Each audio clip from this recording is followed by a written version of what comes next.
Under Atlanta's blazing golden sun, Liberty Square pulsed like a living heartbeat.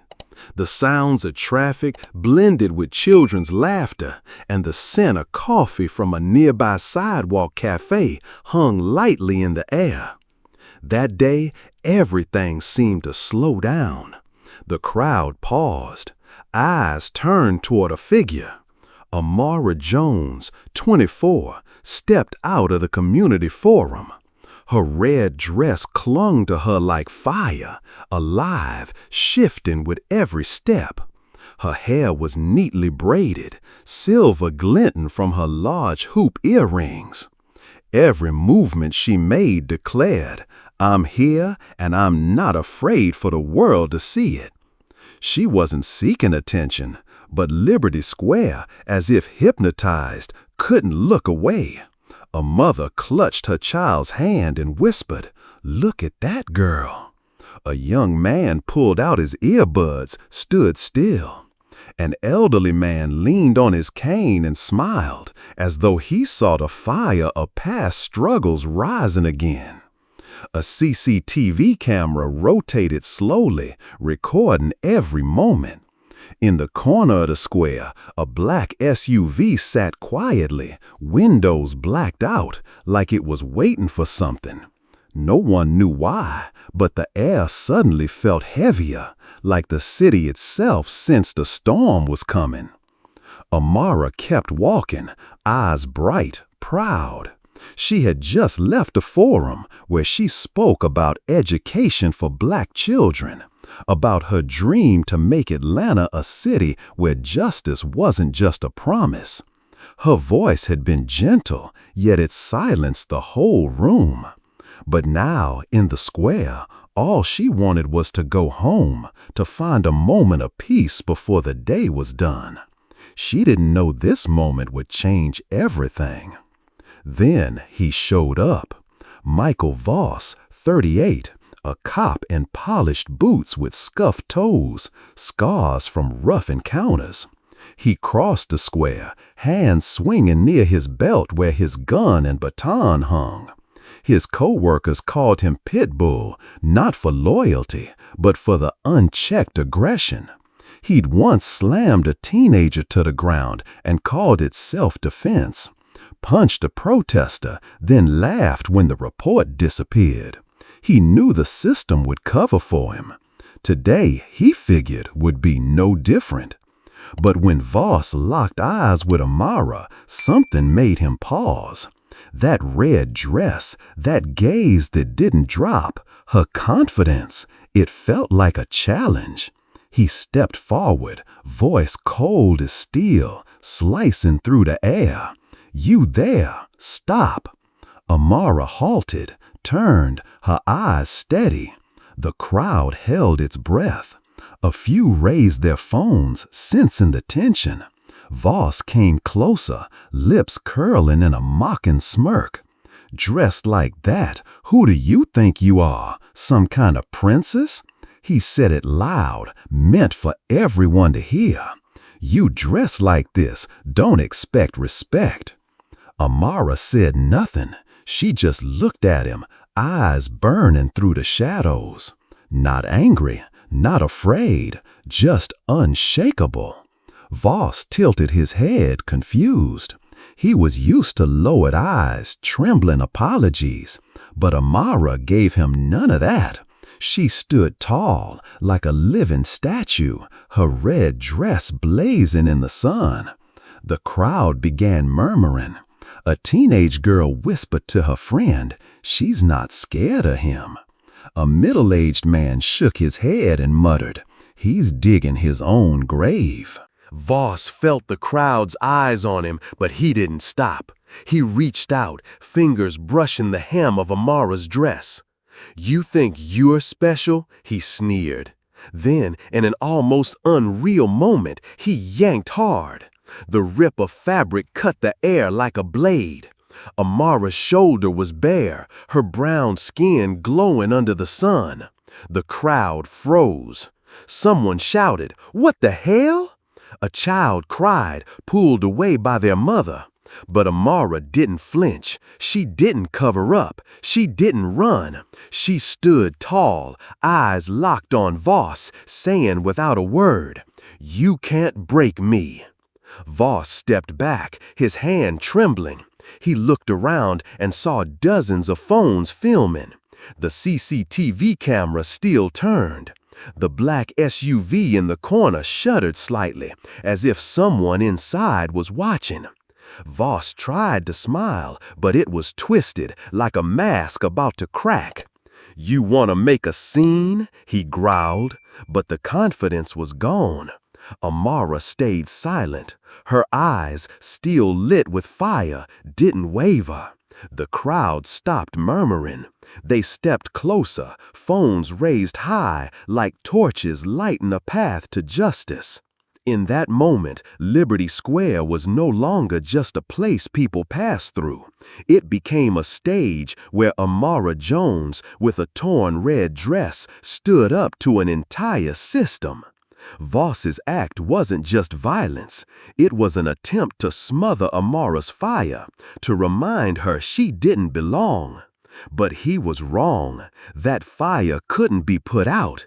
It burned brighter, spreading, reaching the hearts of everyone watching. Think about it. If it were you, standing in that square, with hundreds of eyes on you, what would you do? Would you lower your gaze, apologize, and walk away the way the system expects you to? Or would you stand tall, like Amara, and let your eyes speak the truth? That's the question this moment asks, not just of Amara, but of all of us. Because in life, there will be times you're faced with injustice.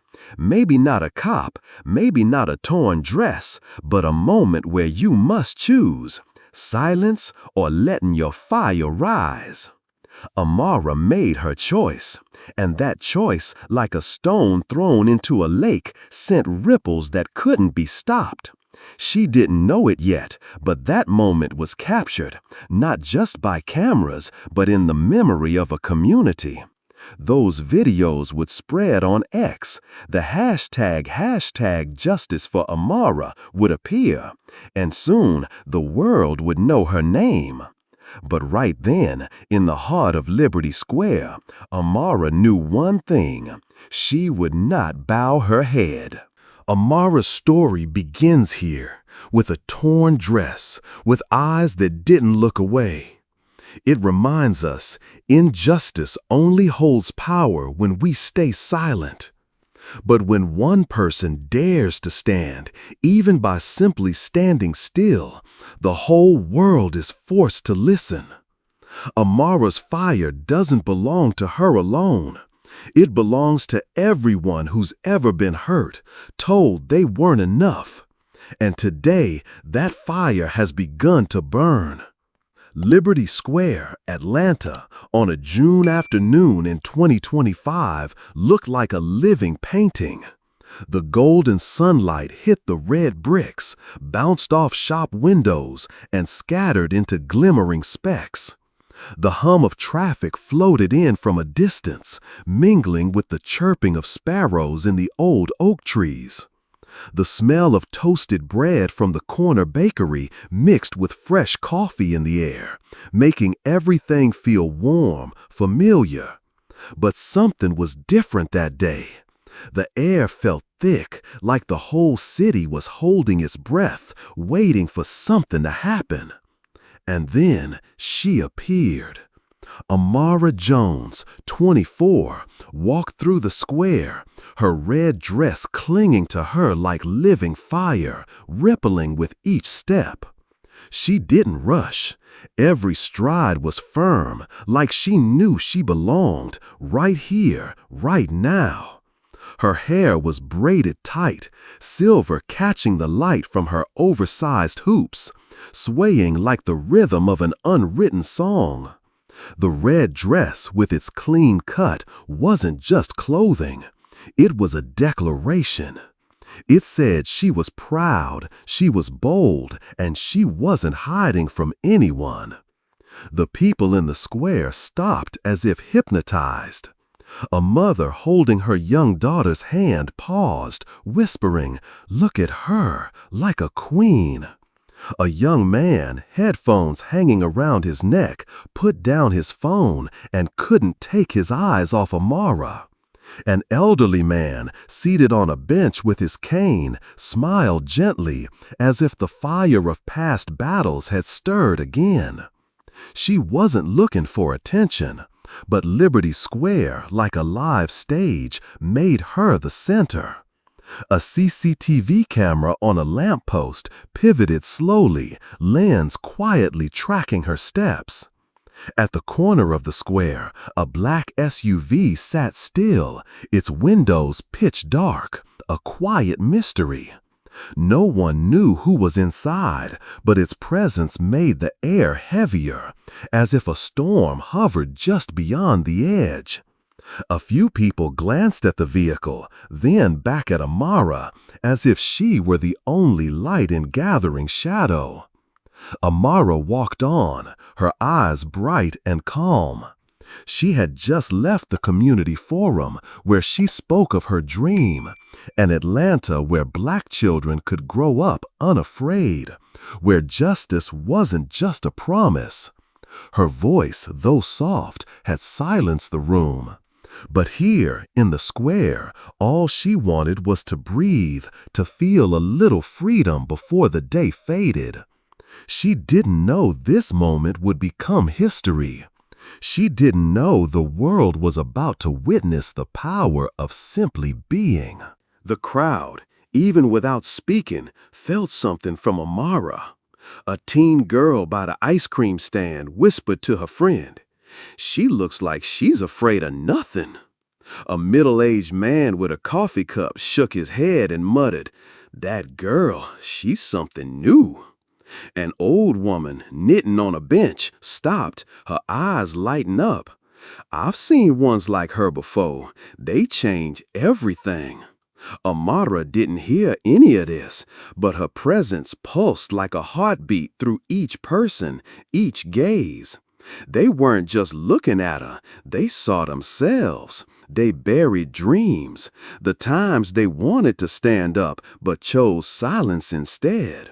In that moment, Liberty Square wasn't just an intersection of streets. It was a mirror reflecting both the pain and the hope of a community. Amara, in her red dress, became a symbol without even knowing it. She wasn't leading a march, shouting slogans, or raising a fist.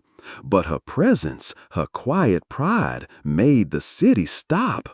It challenged the deep-set assumptions, the stares that judge by skin, by style, by the way someone chooses to exist. Think about it. Have you ever felt like you didn't belong? Ever walked into a room, down a street, and felt every eye saying, "You shouldn't be here"? Amara knew that feeling. She grew up in Atlanta, where whispers of racism still echoed, where a Black girl in a red dress might be labeled too bold, too proud.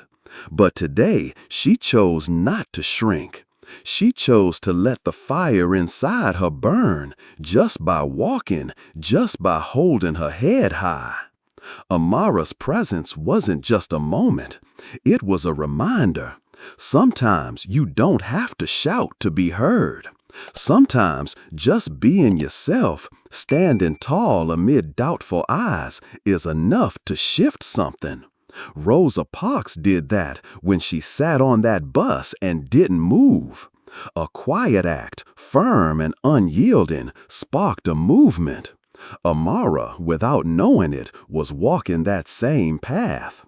Her red dress, her unwavering eyes were a statement. I'm here and I will not disappear.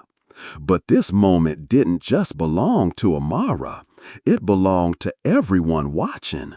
The mother with her child, the young man lowering his phone, the old man lifting his camera with shaking hands. They were part of the story, whether they realized it or not. They were small flames ready to light up when the time came. Our biggest mistake sometimes is believing we don't matter, that our gaze, our action can't make a difference. But Liberty Square that day proved the opposite. Every eye turned toward Amara was a brick in the path to justice. Every second they chose not to look away was a heartbeat of hope. And then the storm arrived. Michael Voss, the cop in scuffed boots, stepped into the square. He didn't know it yet, but Amara's gaze, her sheer presence, had shaken something in him. He saw her and saw a threat, not because of what she did, but because of who she was. A black woman, proud, unbowed. He moved in, and the air tightened. The crowd felt it. The CCTV camera rotated faster. The black SUV trembled slightly, like someone inside was waiting. But Amara kept walking, her red dress swaying, like a fire that wouldn't go out. In that moment, Liberty Square became a stage, not one of violence, but of silent strength. Amara didn't need to say a word. Her presence told a story of those told they weren't enough, who stood anyway. A story of a community, fractured but still holding hope. And that story, like fire, wouldn't stop there. It would spread through lenses, through hearts, reaching places Amara had never even seen. Liberty Square, Atlanta, on a June afternoon in 2025, was stretched taut under golden sunlight. The hum of traffic lingered in the background, while the scent of coffee from a corner cafe blended with the aroma of toasted bread, wrapping the square in a warm, familiar air. But that day, the atmosphere felt thick, like the whole city was bracing for something to erupt. Amara Jones, dressed in a blazing red dress, had just stepped through the square, her proud gaze drawing every eye. The crowd held its breath. A CCTV camera turned slowly. A black SUV sat motionless at the corner, shrouded in tinted mystery. And then another figure appeared, cutting through the moment like a blade. Michael Voss, 38, a cop in polished boots with scuffed toes, stepped into the square, carrying the shadow of corrupted power. Voss wasn't a stranger to Liberty Square. He'd patrolled it hundreds of times, his boots thudding on the red bricks like the rhythm of authority. His hands always hung close to his belt, where his gun and baton dangled, a constant reminder of his power over life and death. His colleagues called him Pitbull, not out of loyalty, but as a warning. Voss had once slammed a 16-year-old boy to the ground, calling it self-defense, even though the kid only held a water bottle.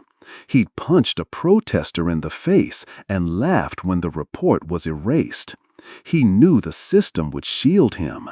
He believed the badge on his chest was untouchable armor, and today he figured would be no different. But as Voss stepped across the square, his eyes locked on Amara. That red dress, that gaze that didn't lower, that confidence. It stopped him cold like a flame he couldn't walk through. His hands clenched, his jaw tightened. He felt a threat, and not because Amara had done anything, but because of who she was. A proud black woman standing in the middle of the square like she owned it. To Voss, that confidence was a provocation, a challenge he couldn't ignore. The darkness inside him stirred, a darkness fed by unchecked power, by years of getting away with it, by whispers in back rooms saying, "Do what you have to, we'll handle the rest." Voss moved forward, his boots pounding harder against the brick, each step a declaration of intent. The crowd noticed the shift. A mother pulled her child back, eyes uneasy. A young man raised his phone, finger hovering over the record button. The old man on the bench stopped smiling, his grip on his cane tightening, as if he knew what was coming. The CCTV camera spun faster, recording every beat. The black SUV at the edge of the square trembled slightly, as if someone inside was watching, waiting. But Voss didn't care. All he saw was Amara, and in his mind, she was a flame to be stamped out. He stopped a few steps from her, eyes sweeping her from head to toe. A mocking grin twisted across his face, though it wavered like a mask that couldn't quite hide the unease underneath. "Hey," he said, loud enough for the whole square to hear. "Where you going, dressed like that? You think you a princess or something?" His words were blades, meant to cut her down, to remind her she didn't belong here. But Amara didn't answer. She just looked at him, her eyes like fire, steady, unafraid. Her silence was steel, and though Voss didn't realize it, he took a half step back. He tilted his head, jaw grinding tighter. He wasn't used to this. He was used to lowered eyes, nervous apologies, people looking away. But Amara gave him nothing. She stood there, her red dress fluttering in the sunlight, a wordless declaration that she would not be moved. The crowd whispered. A teenage girl murmured, "He's asking for it." A middle-aged man shook his head and muttered, "Don't do something stupid, man." But Voss didn't hear them. All he saw was Amara's eyes, and they unsettled him, like she could see something in him he refused to face. Think about it. Have you ever met someone who made you feel small, not by what they said, but just by being who they were? Voss felt that, though he'd never admit it. Amara, with her quiet pride, reflected everything he lacked. Courage to be herself without hiding behind a badge. But instead of backing down, Voss let the darkness guide him. He stepped closer, his hand brushing his belt, as if to remind her who held the power. "You think you're special?" he sneered, voice low and sharp. "You're in the wrong place, girl." In that moment, Liberty Square became an arena. Not one of fists or weapons, but of power and dignity. Voss, with his badge and baton, believed himself untouchable. But what he didn't see was that his power only worked when no one dared to look back. Amara, with her unyielding stare, shattered that illusion. She didn't need to say a word. Her presence alone, her fire, was enough to throw him off. He could feel the crowd's gaze, the cameras, but he didn't stop. He still believed the system would protect him. He still believed Amara was just another girl, and he was the law. But he was wrong. Voss's biggest mistake wasn't what he was about to do.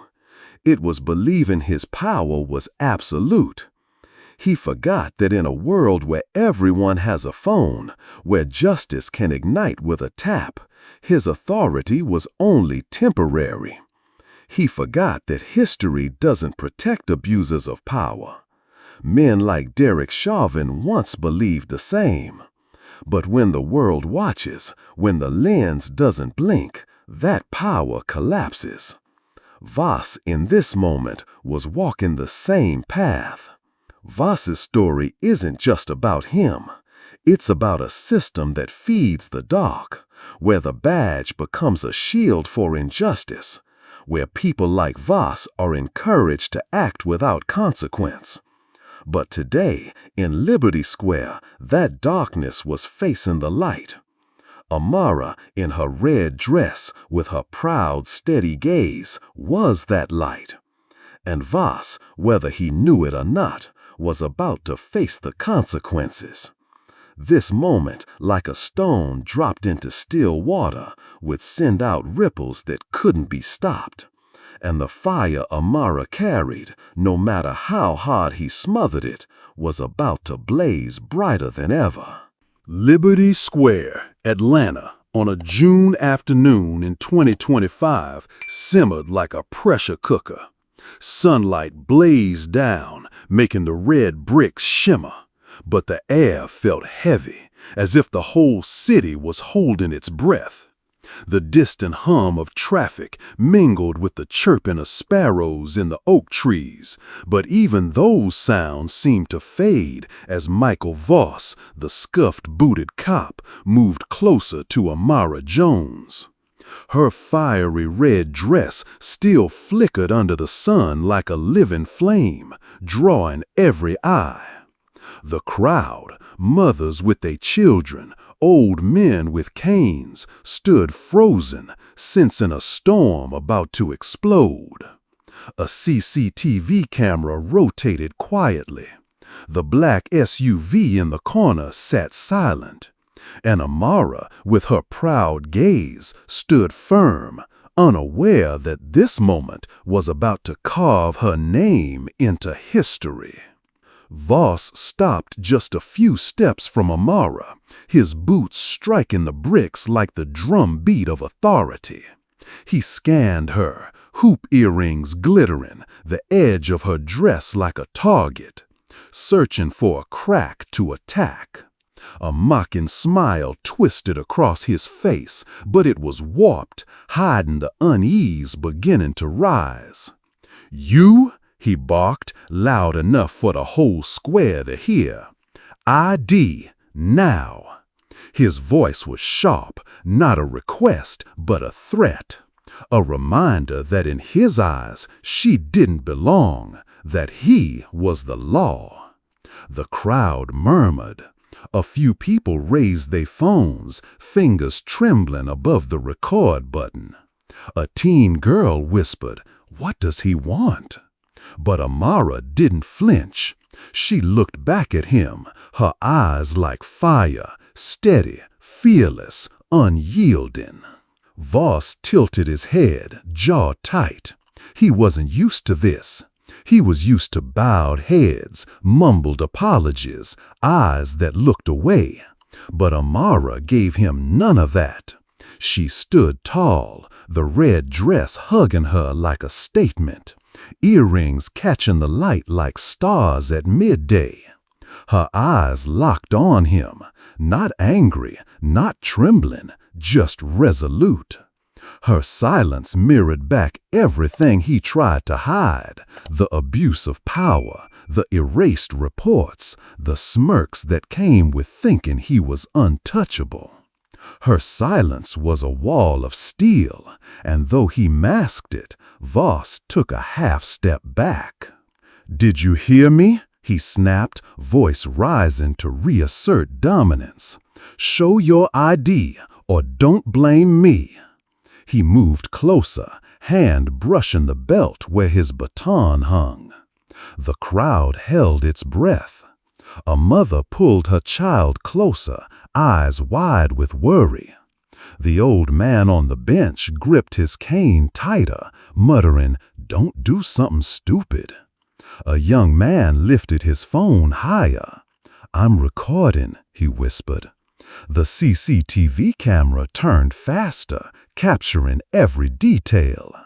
The black SUV at the corner stirred slightly, as if someone inside was watching. But Amara didn't move. She simply looked at Voss, eyes cutting through him like flame through shadow, as if she saw him not as a cop, but as a man trying to hide his own fear. Voss felt that look, and it shook him. He clenched his fists, grinding his teeth, as if trying to push back the rising heat of confusion and anger. "Who do you think you are?" he sneered, voice lower, a threat wrapped in sarcasm. "Wearing that dress, walking through this square like you're somebody?" His words were meant to shrink her, to make her fold, to remind her she was just a black woman in a world that didn't welcome her proud. But Amara didn't reply. She didn't need to. Her gaze sliced straight through his armor of power. It said, "I see you, and I will not bow." In that moment, Liberty Square became a silent battlefield.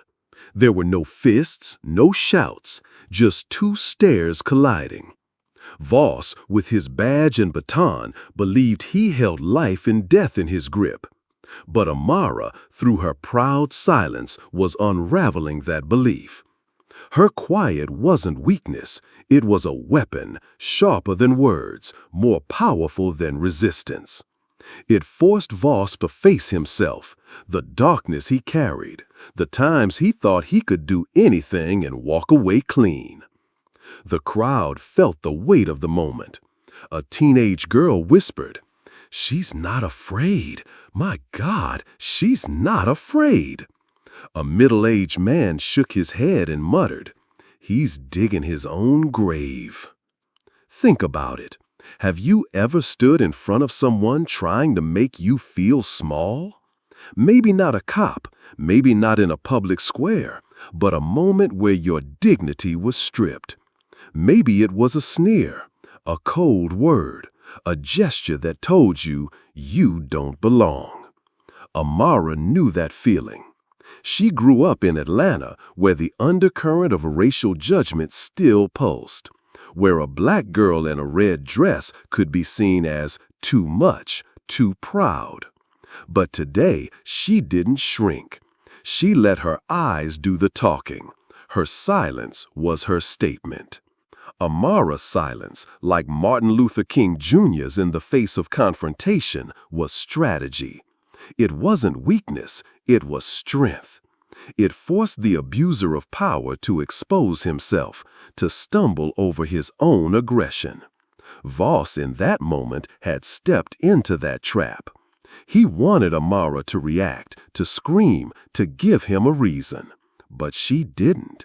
She stood still, eyes lit with fire, and it threw him off balance. He stepped back, hands shaking slightly, as if realizing his authority wasn't as absolute as he thought. This moment, like a stone dropped into still water, sent ripples that couldn't be stopped. The crowd, whether they knew it or not, was witnessing a shift. Phones raised like torches, lighting the path to justice. The CCTV camera, a silent witness, recorded everything. Even the black SUV, whatever secrets it held, seemed to be waiting for what came next. But Voss didn't see that. All he saw was Amara's gaze, and it rattled him, like she was seeing something in him he wasn't ready to face. The greatest mistake Voss and those like him made was confusing silence with weakness. They mistook dignity for submission, pride for provocation. But Amara, with her unwavering stare, was giving him a lesson. She reminded him and the world that true power isn't in a badge or a baton. It's in the courage to stand tall, to stare down the dark and not blink. And today, in Liberty Square, Amara's gaze was lighting a fire Voss could never put out. Liberty Square, Atlanta, on a June afternoon in 2025, simmered like a dormant volcano. The golden sun lit up the red bricks, making them shimmer, but the air was thick, like the whole city was holding its breath before something blew. The distant hum of traffic blended with the chirping of sparrows in the oak trees, but every sound seemed swallowed by the tension hanging over the square. Amara Jones, 24, stood at its center, her red dress clinging to her like a living flame, her proud gaze locked on Michael Voss, the scuffed-booted cop. The crowd, mothers with their children, old men with canes, stood frozen, phones raised, feeling the gravity of the moment. A CCTV camera rotated slowly. The black SUV in the corner stayed quiet. And then, like lightning, everything shifted. Voss stepped closer to Amara, a twisted sneer on his face, fingers brushing the baton on his belt. "Didn't you hear me?" he shouted, louder now, trying to claw back control after being rattled by Amara's silent stare. "I said, show your ID." But Amara didn't respond. She stood tall, her earrings sparkling in the sun, eyes burning straight through him. No anger, no fear, only a steadiness that couldn't be shaken. Her silence cut sharper than any insult. Voss's hand trembled, though he tried to hide it. The crowd murmured. A teenage girl whispered, "She's not giving him anything." A middle-aged man shook his head, muttering, "He's about to mess up." Voss could feel the eyes on him. He knew the phones were recording, but he didn't stop. He clenched his fists, jaw locked tight, the anger boiling over. "You think you're special?" he sneered, voice lower, edged with menace. "Wearing that red dress, walking through this square like you a damn queen?" But she still didn't flinch. Her gaze stayed locked, a mirror reflecting back the darkness inside him. His abuses, his smug cover-ups, the whispers branding her a threat just because she dared to be proud. He moved closer, so close Amara could smell sweat and cheap body spray clinging to his uniform. Then, in a moment too surreal to believe, he reached out and touched the hem of her dress. Time stopped. The crowd held its breath. The CCTV camera whipped into motion. The black SUV trembled. And with one sharp motion, Voss yanked the dress. The sound of fabric tearing split the air like a scream. A scrap of red cloth hit the bricks, revealing Amara's bare shoulder, her brown skin glowing in the sun. The square froze. A mother screamed, "What the hell?" A child cried, pulled into her arms. An old man jumped to his feet, cane clattering to the ground, mumbling, "Dear God, he didn't." A young man raised his phone, voice shaking, "I got it. Oh my God, I got it." But Amara didn't shrink. She didn't cover herself, didn't run, didn't scream. She stood straight, shoulders relaxed like she was brushing off the violation. Her eyes never left Voss. They said, "You can't break me." The red dress, torn but still blazing, wrapped around her like a fire that refused to die. Her earrings caught the light like stars against the dark. Her poise, unmoved and regal, silenced the square. A teenage girl recording the scene whispered, voice trembling, "She looks like a queen. She's not scared." A man dropped his coffee, stunned, muttering, "She's unstoppable." Voss stumbled back, his hand twitching, his sneer gone. He looked around and saw dozens of phones aimed right at him. The crowd's curiosity had turned into rage. He tried to grin, but it cracked, twisted and desperate. "You want to make this a big deal?" he growled, but the confidence was gone. He could feel the weight of what he'd just done. He'd crossed a line, and there was no walking it back. The CCTV camera recorded it all. The black SUV shifted again, something inside preparing to move. But Amara stood her ground, eyes ablaze, and it left him shaken, like she saw something in him he couldn't hide anymore. Think about it. Have you ever felt your dignity stripped, not by a torn dress, but by a word, a glance, an act that made you feel like you were nothing? Amara knew that feeling.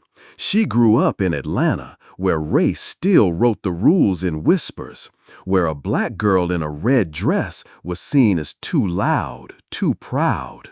But today, when Voss ripped her dress, he wasn't just tearing fabric. He tried to tear down her pride, tried to remind her she didn't have the right to stand tall.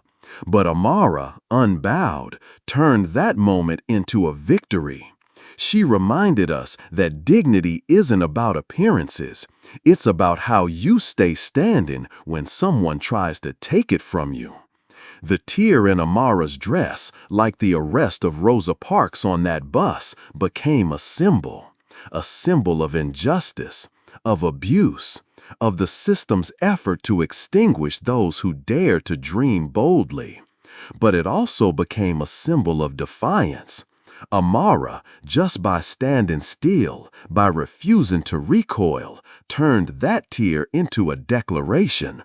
I'm still here, and I'm not going anywhere. The crowd, stunned, felt her strength. They weren't just filming, they were witnessing history. A moment when a black woman with a torn dress and unbroken stare stood up to an entire system. Voss's biggest mistake, and the mistake of those like him, was believing violence could silence the fire. They confused silence with weakness, pride with provocation. But Amara, bare-shouldered and unblinking, was teaching him otherwise. She reminded him, and all of us, that real power doesn't live in a badge or a baton. It lives in the courage to stand tall, to look injustice in the eye and not back down. This moment, like a stone dropped in still water, sent ripples far beyond the square. And the fire inside Amara, no matter how hard Voss tried, was burning brighter than ever, ready to consume everything he stood for. Liberty Square, Atlanta, on a June afternoon in 2025, burned like a flame, igniting in the eye of a storm. Golden sunlight poured down, lighting up the red bricks, but the air was thick, shaken by the echo of tearing fabric that still hung in the air. Amara Jones, 24, stood motionless at the center of the square, her red dress torn open, her bare shoulder shimmering in the sun. Her gaze, unyielding, ablaze, was locked on Michael Voss, the police officer who had just crossed a line he could never step back from. The crowd, mothers, children, elders with canes, stood stunned, frozen in the moment. And then, like a heartbeat restarting, Liberty Square awakened. Phones rose into the air like torches, and a quiet digital uprising began. Voss stepped back, his hand trembling, the smug grin wiped from his face. He looked around and saw dozens of lenses trained on him, every phone an unblinking eye. He tried to bark, his voice cracking, "You trying to make this a thing?" But the words sank like stones in water.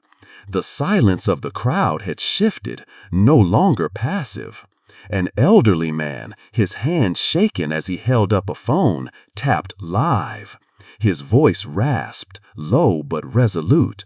"I saw everything. The world needs to see this." A teen girl near an ice cream stand whispered to her friend, "He ripped her dress. I got it. I'm filming." A young man with earbuds hanging from his neck raised his phone higher, his voice shaken but fierce. "Keep rolling. Don't stop." The murmurs spread like wind over dry grass. A mother clutched her child and muttered, "He thought he could get away with it?" A man dropped his coffee cup to the bricks and shouted, "Get it all! Record everything!" The CCTV camera turned faster, bearing silent witness. The black SUV at the corner shuddered slightly, as if someone inside was watching. But no one looked away. Every eye, every lens was fixed on Amara and Voss.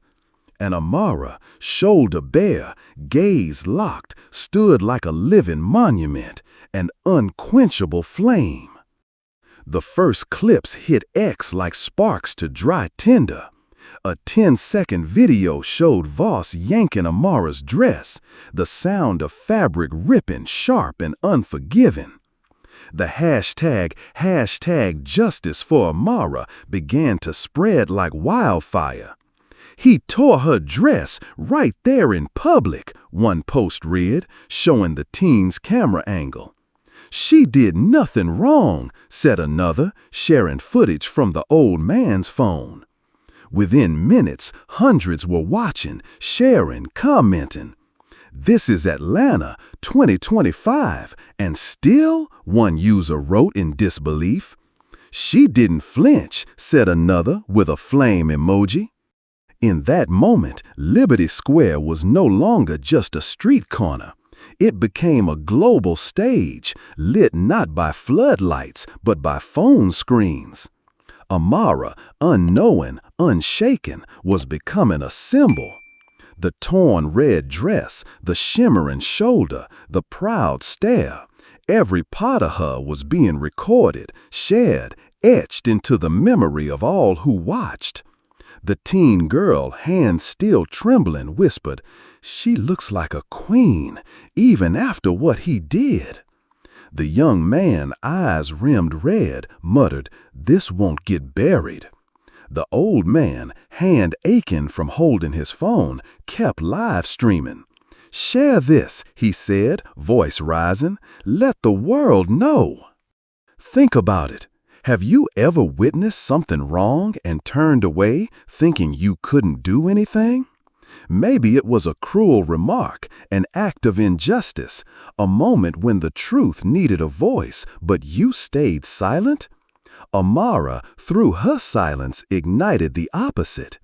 She didn't need to scream. She didn't need to raise a fist. Just by standing, just by holding that gaze, she moved a crowd to action. The people in Liberty Square, from the old man to the teen girl, weren't just filming. They were rewriting the story. They were turning witness into power. This story, like the George Floyd video in 2020, reminds us that technology can be justice's weapon. A clip, even a few seconds long, can shake the world.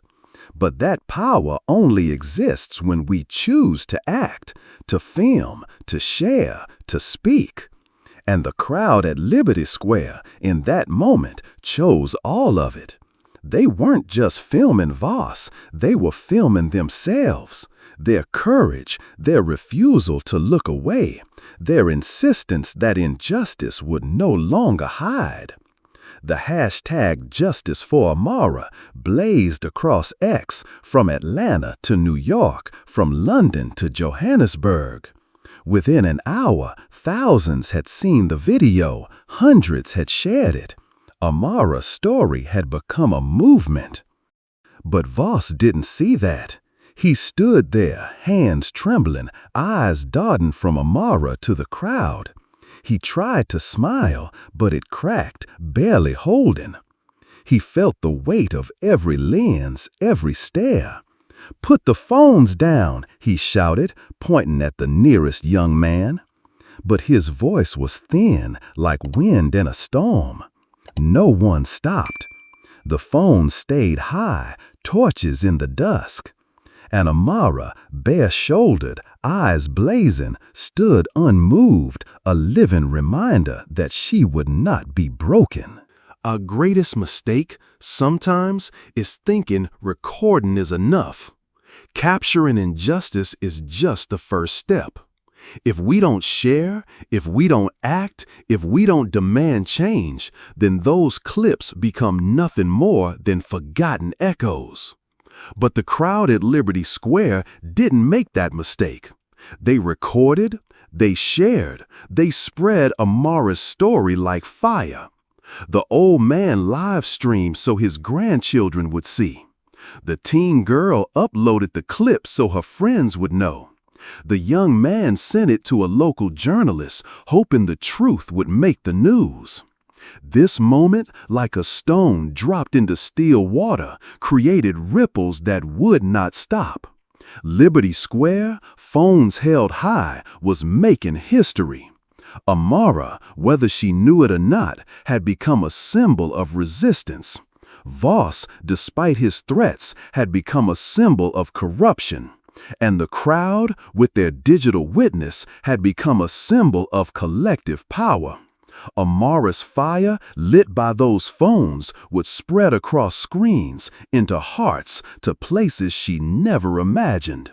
And today, in Liberty Square, justice wasn't just seen, it was recorded, so it could never be forgotten. Liberty Square, Atlanta, on a June afternoon in 2025, still trembled from the sharp rip of torn fabric.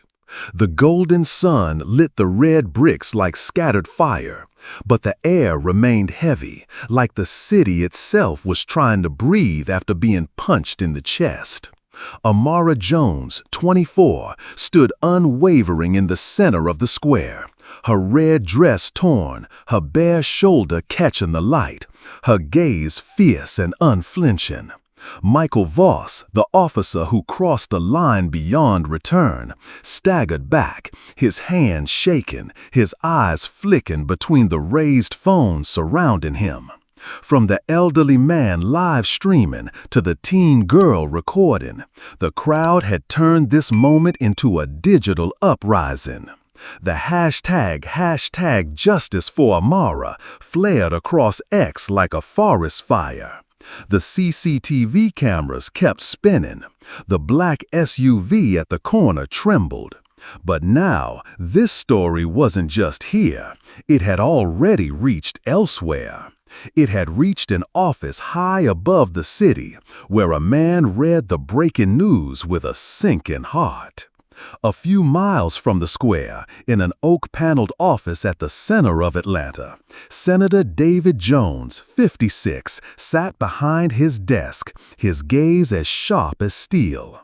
His silver hair gleamed under the recessed lighting, each strand echoing decades of civil rights battles, from marches in his youth to speeches that silenced the Senate chamber. David wasn't just a politician, he was a symbol, a fighter for Black Atlanta, the man who had stared down the system more than once. But today, he wasn't a senator, he was a father, and his heart pounded as a shaken aide opened the door and whispered, "Sir, it's Amara." David looked up, pen frozen mid-signature. "Amara?" His voice was low, but it hit like granite. The aide, hands trembling, handed him a phone with a video queued up.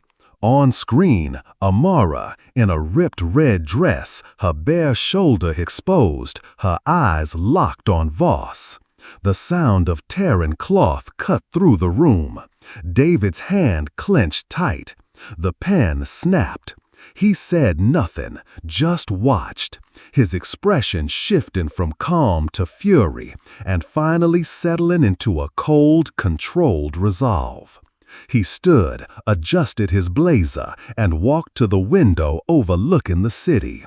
"Who did this to my daughter?" he asked, not a question, but a vow. Someone was gonna answer. He picked up the phone. His fingers moved through his contact list like a man who knew the system inside and out. He called the Atlanta Police Department, voice even, but edged with steel.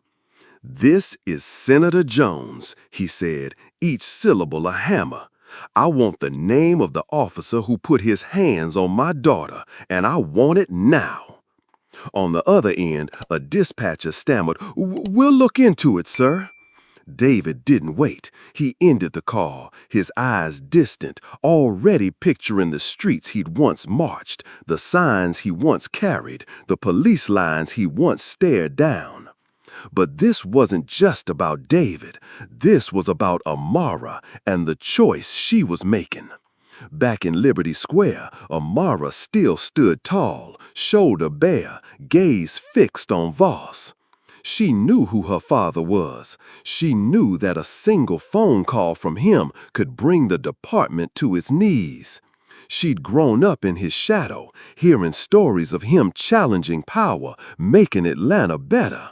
But today, Amara didn't want the shadow. She didn't want to be Senator Jones' daughter. She wanted to be Amara, the woman standing in the square, facing Voss with nothing but her own strength. She remembered her father's voice when she was little, sitting on his lap in their Decatur home. "You don't need me to fight for you, baby, but I'll always be the wind at your back." Amara felt the weight of this moment. She knew the video was spreading. She knew her father was watching, but she chose not to lean on him. She chose her silence, her gaze, her dignity. And the crowd, unaware of David, felt her power. The teen girl filming whispered, "She doesn't need saving. She's saving herself." The old man, despite the pain in his hands, kept streaming, "This girl, she's the future." A young man, voice cracking, said, "She makes me want to be braver." Think about it. Have you ever stood alone, knowing someone could fight for you, but choosing instead to fight for yourself? Amara knew her father could pick up the phone and make Voss disappear, but she also knew that if he did, the story would no longer be hers. It would become a story about Senator Jones, about politics, about power. She wanted it to be a story about a black woman standing in Liberty Square in a torn dress with her chin held high. She wanted it to be about people like her, the ones always told they weren't enough, but who dreamed anyway. Amara's power, like her father once taught her, wasn't in borrowing someone else's fire. It was in learning to build her own. David, back in his office, understood. He watched his daughter's eyes on the screen and smiled, even as his heart ached. He knew she didn't need him to step in.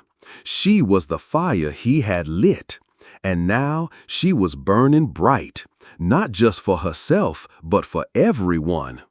But that didn't mean he'd do nothing. He called his lawyer. He started building the case, not to take the fight from her, but to make sure the wind at her back blew harder than ever. This moment, like the story of Breonna Taylor, whose family refused to be silent, reminds us that family power can open doors, but it's individual courage that walks through them. Amara, by her choice, was writing history. She didn't know what her father was doing. She didn't need to. What she knew was this: in Liberty Square, she had to stay standing. Her eyes had to speak, and the crowd, phones still raised, weren't just documenting Voss's actions, they were capturing her bravery. Our biggest mistake, sometimes, is thinking power only lives in names, titles, or systems. But Amara, shoulder bare and gaze unbroken, was teaching a different lesson. She reminded us that true power comes from within, from choosing to stand when the world wants you to shrink.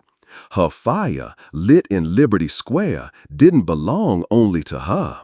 It belonged to her father, to her city, to the thousands watching on X, hearts pounding faster.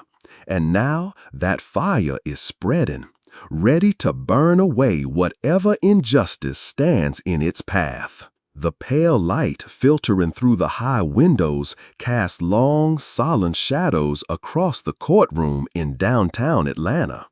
The air was thick, like the aftermath of a storm. The wooden benches creaked under the weight of those present. Amara's family, local reporters, members of the community, all silent, waiting. October 2025 was no longer the bright blazing day of Liberty Square, no longer the echo of ripping fabric.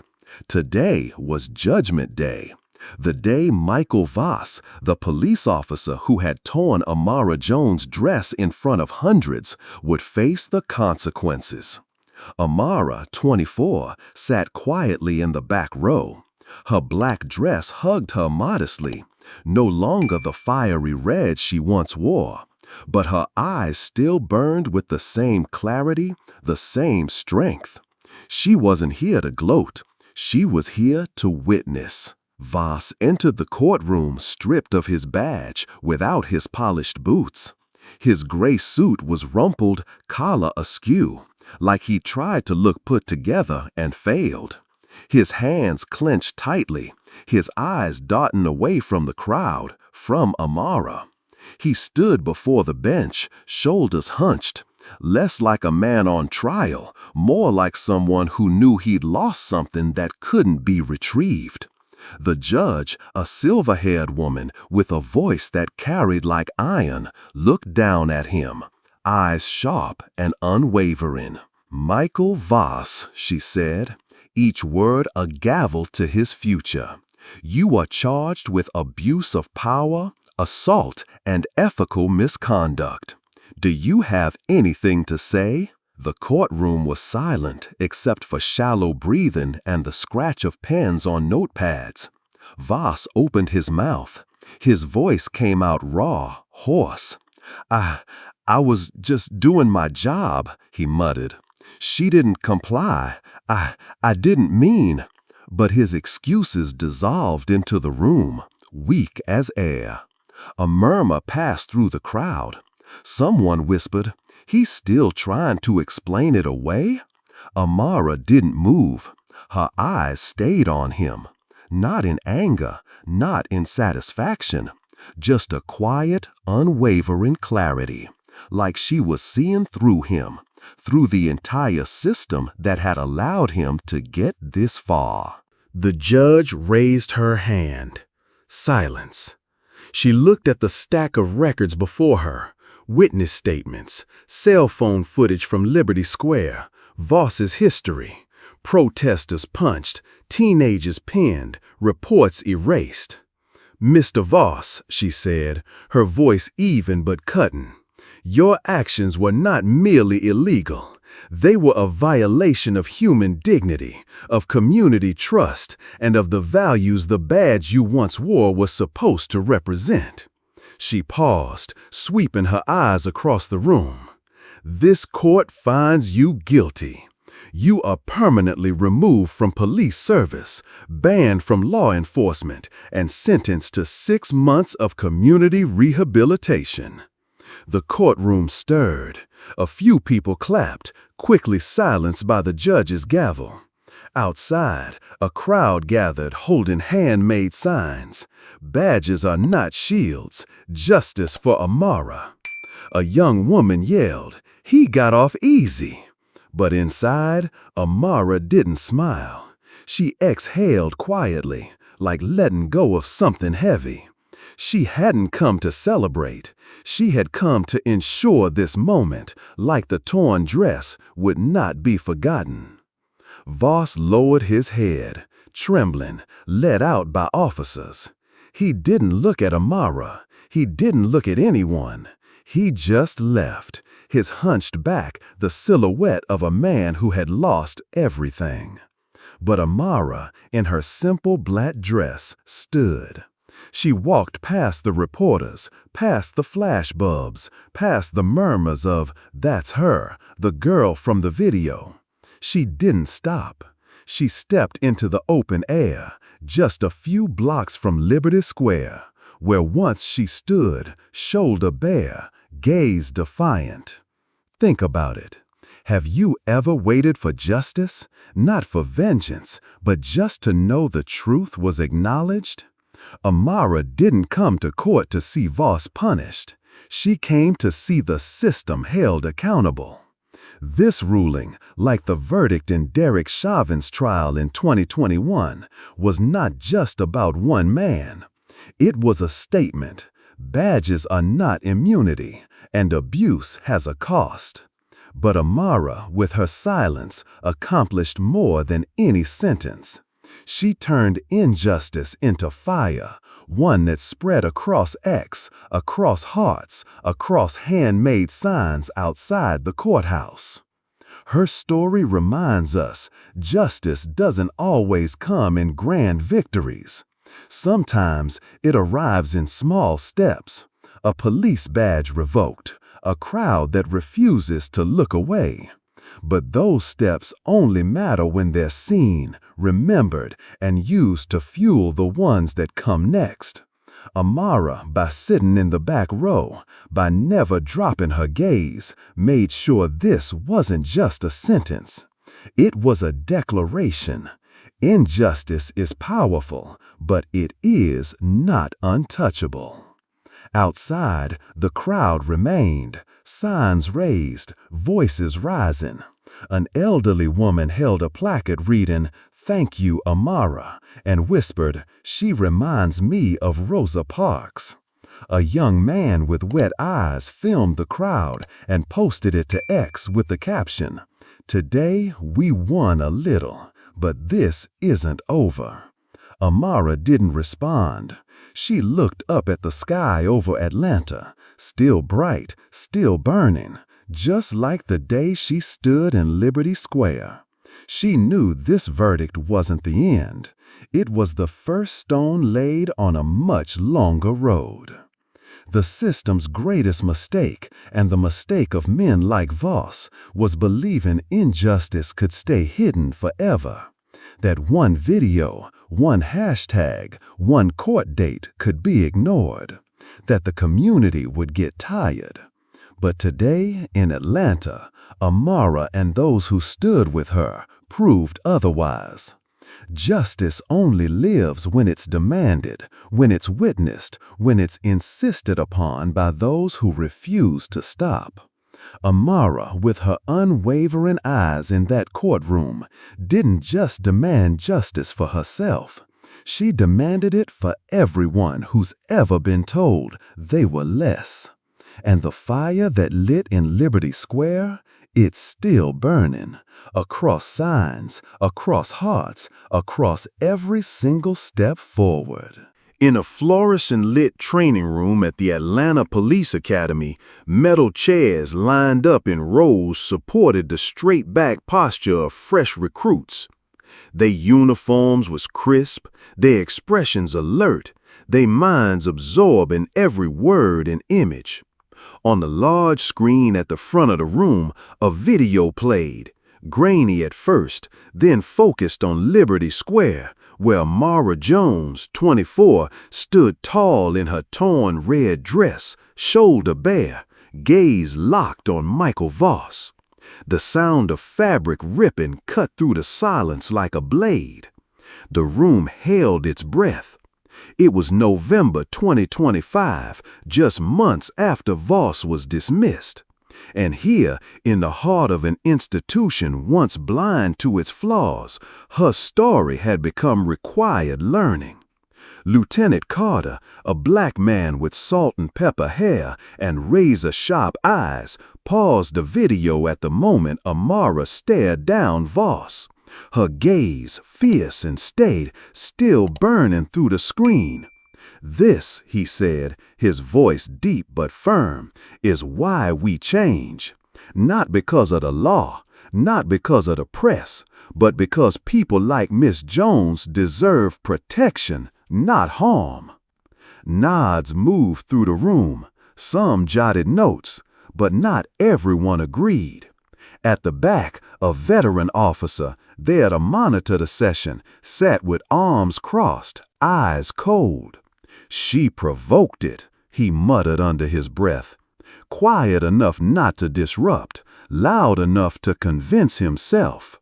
Since Amara, the Academy had overhauled its curriculum. It no longer focused only on tactics, weapons, and arrest procedures. It now included modules on ethics, empathy, accountability. One new course, titled Witness and Responsibility, required all officers to watch Amara's video, analyze Voss's actions, and debate how such abuse could be prevented. Recruits were taught that body cams weren't just tools, they were reminders. Your actions have weight. Still, change was fragile.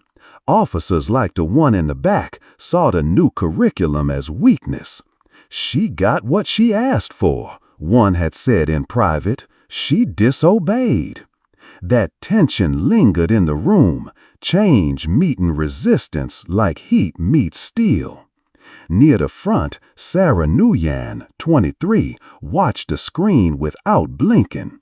Her black hair was tied back, her expression quiet but resolute. Raised in a multicultural Atlanta neighborhood, Sarah had seen both sides of law enforcement, the protectors and the power-hungry. She had joined the force not to be a wall between police and people, but a bridge. When the video froze on Amara, shoulder exposed, standing her ground, Sarah felt her chest tighten. In her notebook, her hand trembled as she wrote, "I don't want to be Voss. I want to protect people like Amara." After the session, she lingered behind and approached Lieutenant Carter. "Sir," she asked softly, "how do you fix a system that's been wrong for so long?" Carter gave a sad, hopeful smile. "One step at a time, Nguyen, and it starts with you." Outside the academy, reform was rippling outward. The Atlanta Police Department, under mounting pressure from the public and the rising power of the #JusticeForAmara movement, implemented new policies. Body cams must be on at all times. Every violation would be reviewed publicly. A new community dialogue program invited citizens like Amara to speak with officers, to help them understand the pain and hope behind every face they might encounter. But not everyone embraced the shift. Behind closed doors, veteran officers mocked it as political theater. One scoffed, "If we don't control the streets, who will?" That fear of losing authority, of losing the shield, was the crack in the wall, and it showed how far there still was to go. Think about it. Have you ever tried to change something bigger than yourself? A family, a workplace, a system, where old habits and deeper prejudices are woven in so tight they seem impossible to unravel. Amara, simply by standing tall in Liberty Square, sparked that unraveling. She wasn't in that training room. She didn't write any policy. But her gaze, her torn dress, her refusal to look away was changing how new officers were being shaped. Like the reforms in Minneapolis after George Floyd, Atlanta's efforts showed that change can start in a single moment. But it demands endurance, courage, and people like Sarah willing to walk that uphill path. That night, Sarah returned to her small apartment on the edge of the city. She opened her laptop and replayed Amara's video, now with millions of views. She scrolled through the comments. She's a symbol. Every officer should see this. But she also read the others. She just wanted attention. Cops did their job. Sarah sighed. But she didn't back down. She posted her own message on X. Just a few words, but full of fire. "I'm a police recruit. I want to be better. For Amara, for all of us." It didn't go viral, but it reached a few dozen people. And that was one more brick laid on the path Amara had opened. Atlanta's reforms were still in their infancy, but they were stirring waves. One officer began wearing a camera even off duty. A community in East Atlanta hosted a forum, bringing officers and residents together to talk about fear and trust and what it means to feel safe. But the cracks remained. The resistance, the old guard remained. Officers scared of change, scared of being seen, scared of a world where their badge no longer guaranteed silence. But even they, though they wouldn't admit it, had been changed by Amara. Just a little. She reminded them that real strength isn't about domination, it's about responsibility. The system's greatest flaw, echoed in the skepticism of those who opposed reform, is the belief that change is weakness, that accountability means surrender. But Sarah, with her trembling handwriting, and Carter, with his steady voice, were proving the opposite. Reform is strength. It's the courage to face what's broken and build something better.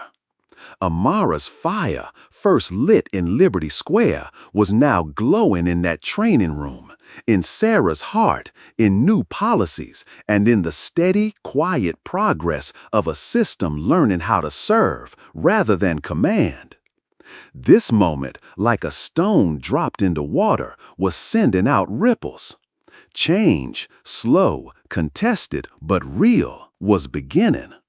Amara, with her unbroken gaze, had left her mark, not just on X, not just in court, but in the way Atlanta was beginning to redefine its future. And today, in that fluorescent-lit room, her fire inspired people like Sarah, people who dreamed not of a force feared, but of one trusted. A fire still small, but spreading, heart by heart, step by step, until justice isn't a dream we chase, but a truth we live. Atlanta, on a December morning in 2025, burned quietly, like a fire creeping through dry grass. The sun was softer now, dimmed by winter, but the city pulsed with heat. Not from weather, but from memory. From the story of Amara Jones, the 24-year-old woman who stood unwavering in a torn red dress at Liberty Square. What began as a moment of outrage on X had become a global movement. The hashtag JusticeForAmara beat like a drum across timelines, murals, marches, and in the hearts of people who had never met her. Amara didn't ask for attention, but her fire, once sparked, refused to go out. Today, it was spreading from Atlanta to the far corners of the world. In Chicago, a massive mural appeared on a brick wall in an old neighborhood. Amara stood tall in red, shoulder bare, eyes burning straight into the viewer. Beneath her, she did not bow. A group of high schoolers posed in front of it, snapped photos, and posted to X. Amara is all of us. We are the ones who won't stay quiet.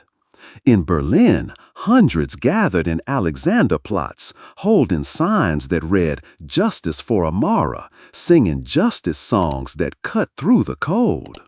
A German girl, clutching a mic, shouted, "Amara reminds us that injustice anywhere is injustice everywhere." In Atlanta, a children's book titled "The Girl in the Red Dress" hit shelves, telling Amara's story to kids dreaming of bravery. One mother, reading it aloud to her daughter, whispered, "You can be strong like her." But the movement was more than art or protest. In Atlanta, 16-year-old Maya Carter stood before a crowd of 200 at a community forum she organized. Maya, curls framing her bright face, had seen Amara's video on X and felt something ignite. "Amara taught me you don't have to scream to be heard," she said, voice trembling but sure. She stood there in a torn dress, and she was stronger than anyone. Maya's forum gave Black youth a place to speak about fear, hope, and dreams. A 13-year-old boy stood up and said, "I want to be a cop, but not like Voss. I want to protect people like Amara needed." Applause rose, and Maya smiled. She knew Amara's fire was alive in every voice there. But no fire spreads without resistance. In Atlanta, a local politician dismissed Amara's story on live television. "She just wanted attention," he said flatly. "We need to focus on real issues, not online drama." His words, poured like fuel on embers, sparked a new wave of fury. The hashtag not just drama erupted. Thousands posted in reply. Amara is the real issue. He thinks injustice is a trend. Students marched outside his office holding signs. Listen to Amara, not deniers. Within days, he issued a public apology. But the movement didn't forget. They knew this wasn't just about Amara. It was about everyone told their story didn't matter. Amara's fire found form in every medium. In New York, a hip-hop artist dropped a single called Red Dress. The chorus hit like thunder. She stood, dress torn, eyes sharp like blades. It trended on X, played in cafes and classrooms alike. In London, a collective of women launched an art exhibit. Dozens of red dresses ripped and suspended in light, each representing a different injustice. One attendee whispered, "Amara reminded me we are not alone." Back in Atlanta, a school renamed its library the Amara Jones Room, where kids now read about civil rights, courage, and the power of witness. Think about it. Have you ever watched a small story turn into something seismic? A stone so small it shouldn't matter until it moves a mountain. Amara, in that moment at Liberty Square, did exactly that. She didn't design a campaign. She didn't write a song or paint a mural. She stood there, shoulders exposed, eyes open. And that quiet defiance reached millions, from Maya in Atlanta to protesters in Berlin. Her story, like #MeToo before it, proved that one moment of truth could stir a global conscience when it touched shared pain and collective hope. This movement wasn't without challenge. The denials, like that politicians, reminded the world that injustice always has defenders. Those who want the old ways to stay intact, who call it drama, who say this won't last. But they forget, once a fire catches, it's not so easily extinguished. Maya, with her forum, and those sharing #JusticeForAmara, are proof.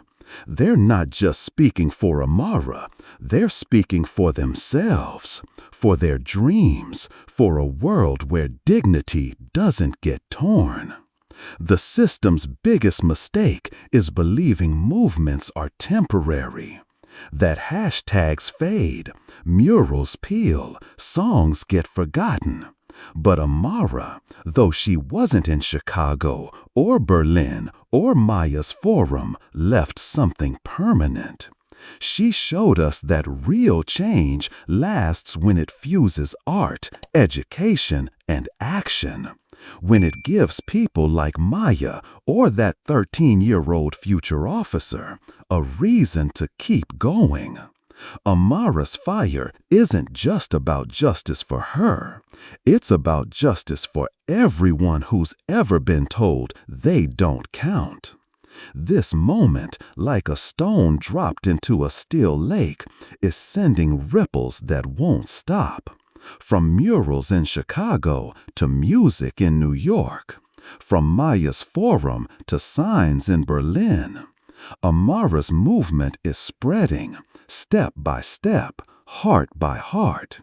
She doesn't know it, but her name has become a signal, a call, a reminder that injustice may be powerful, but courage is louder.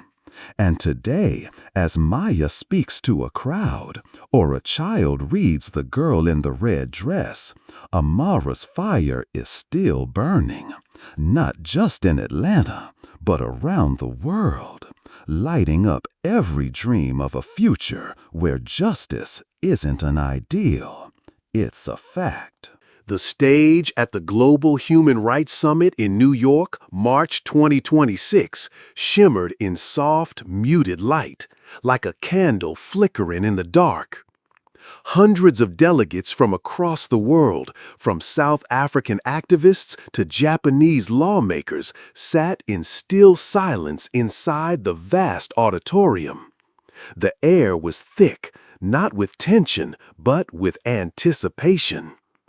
Everyone present knew they were about to witness a moment that would leave a mark. Amara Jones, 24, stepped forward, not in the torn red dress of Liberty Square, but in a simple black suit. Her hair was neatly braided. Her earrings glinted like stars. And her eyes, those eyes, still burned like fire. Today, she wasn't speaking just for herself. She was speaking for millions. And her words, like a blade, would slice through every layer of comfortable illusion.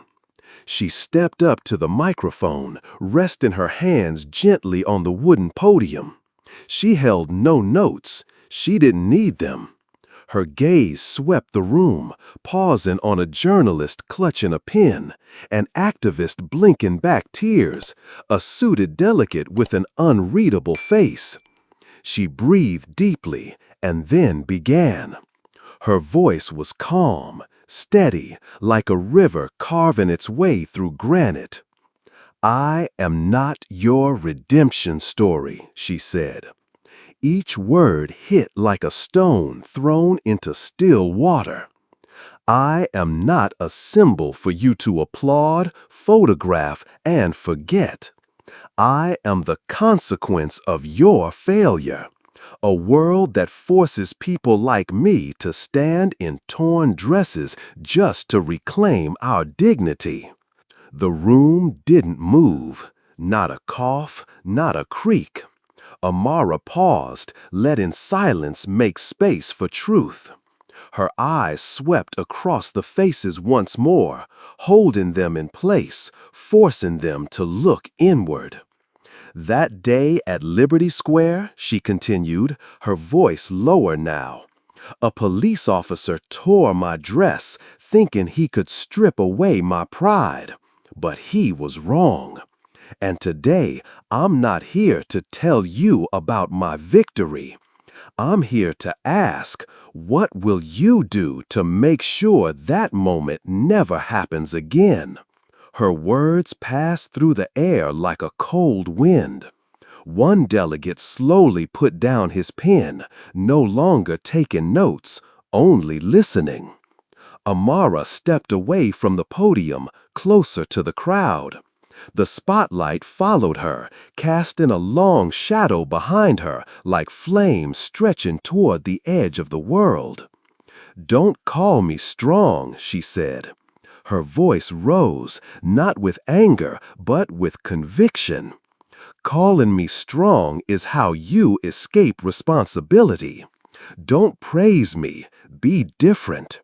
Change the system so girls like me don't have to stand bare-shouldered in public squares just to be treated with respect." She stopped. Her eyes locked onto a front-row delegate, an older man in an expensive suit whose gaze faltered under hers, like he'd been seen more clearly than he wanted. "You have power," she said, voice quiet but razor-sharp. "Use it, or don't be surprised when our fire burns everything down."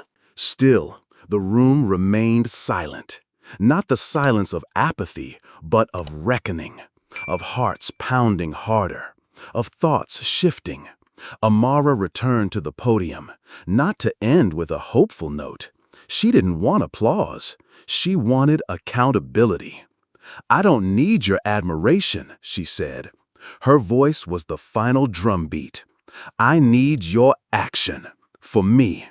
For those still unheard. For a world where justice is not a dream, but a fact." She stepped down. The lights dimmed, and no one clapped.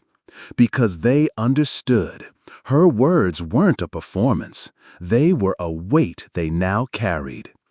Outside the auditorium, Amara's speech was already everywhere. Streamed live on X, it racked up millions of views within hours. The hashtag #ActForAmara surged, accompanied by comments like, "She gave us no escape," and "Her words gave me chills." A Brazilian activist wrote, "Amara reminds us, justice doesn't come from applause, but from work." In a classroom in Atlanta, a teenager whispered to a friend, "She makes me want to stand, even if it's just here, right now." Of course, backlash came. An anonymous post read, "She's too aggressive. She should be grateful we're listening." But those voices were quickly drowned by thousands of others. People who didn't just see a young woman, they saw a call to action. Think about it. Have you ever heard a speech that didn't just inspire you, but dared you to do more? Amara didn't want to be admired. She wanted to melt through apathy. Her speech, like Malala Yousafzai's at the UN, didn't just share a story. It demanded movement.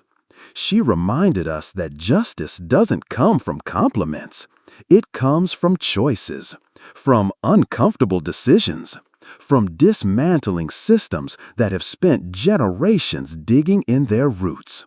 Her voice, gentle but sharp, turned that room into a mirror, forcing everyone to see what they'd rather not.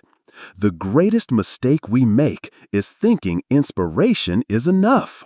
We clap, we share, we feel, but then we walk away. Amara shattered that illusion. She didn't want to be loved. She wanted change. Real change, legal change, structural change. The kind that ensures no girl has to stand in a public square with her dignity ripped away just to be heard. The audience understood. That's why they didn't clap, because they knew it wasn't over, that this wasn't a moment, it was a mandate. This moment, like a stone tossed into deep water, sent ripples that would not fade. Her words spread from New York to Nairobi, from Tokyo to Atlanta, to a lawyer drafting reform, a teacher revising a curriculum, a teenager deciding to speak up. Like Amara, they weren't dreaming of justice. They were demanding it. And as she stepped off that stage, her eyes still burned, like that first fire at Liberty Square, now lighting a world still aching for change. The flame may be small, but it's moving, through choices, through action, until justice stops being a promise and becomes the truth. 1 year later, Liberty Square in Atlanta still shines with the same quiet intensity it held the day Amara Jones stood tall in her torn red dress. The early June sun softens the red bricks underfoot, reflecting off storefront glass in flickers of light. In the distance, the hum of cars drifts in and out of earshot. Sparrows chirp from the old oaks, and the scent of coffee from a nearby corner cafe clings to the morning air like a familiar song. But today, Liberty Square is more than a street corner.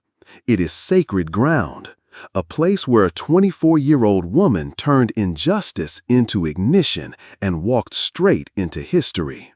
And now, Amara walks across the square once more. No red dress, just a plain white t-shirt and jeans. Yet still, the city seems to hold its breath. She moves slowly, her eyes scanning the bricks as if each one holds memory.